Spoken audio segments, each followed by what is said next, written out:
যত টাকা ত্রাণের উঠানো হয়েছিল তার মধ্যে আমরা এটা একদম অডিট করে ইন্টারন্যাশনাল একটা ফার্মের মাধ্যমে গত বছরের অগাস্টে কোনো ধরনের সতর্কবার্তা না দিয়েই ভারত ডুম্বুর বাঁধের গেট খুলে দেয়ায় স্মরণকালের ভয়াবহ বন্যার মুখোমুখি হয় ফেনী জেলা, যা ছিল সদ্য গঠিত অন্তর্বর্তী সরকারের জন্য বিশাল এক চ্যালেঞ্জ। আর সেই বন্যা পরিস্থিতি মোকাবেলায় আশ্চর্যজনকভাবে সাড়া দিয়েছিল গোটা দেশবাসী। এমনকি সে সময় ঢাকা বিশ্ববিদ্যালয়ের টিএসসিতে গণত্রাণ কর্মসূচিতে রেকর্ড সংখ্যক মানুষের স্বতঃস্ফূর্ত অংশগ্রহণ আন্তর্জাতিক মহলেও সাড়া ফেলেছিল।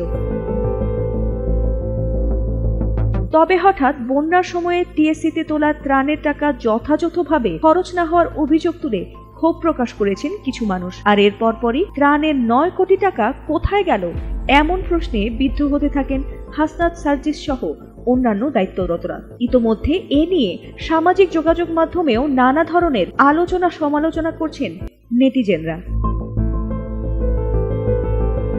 গত সোমবার রাতে ফেনী সফরে গেলে গণমাধ্যমের মুখোমুখি হলে বিষয়টি নিয়ে ব্যাখ্যা দেন জাতীয় নাগরিক পার্টির উত্তরাঞ্চলের মুখ্য সংগঠক সার্জিস আলম। ফেনীর জন্য তোলা ত্রাণের টাকার প্রসঙ্গে তিনি বলেন, টিএসসিতে যত টাকা ওঠানো হয়েছিল তা ত্রাণ মন্ত্রণালয়ের ফান্ডে জমা দেওয়া হয়েছে।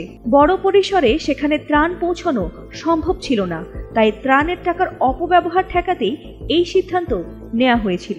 পাই টু পাই টাকা ত্রাণ মন্ত্রণালয়ের যে ফান্ড সেখানে আমরা জমা দিয়েছি। এটি কোনো রাজনৈতিক দলের মন্ত্রণালয় না, এটি অভ্যুত্থান পরবর্তী অন্তর্বর্তী সরকারের মন্ত্রণালয়।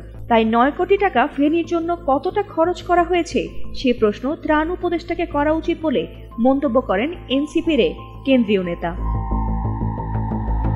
ফাতিমা সুলতানা, এটিএন বাংলা।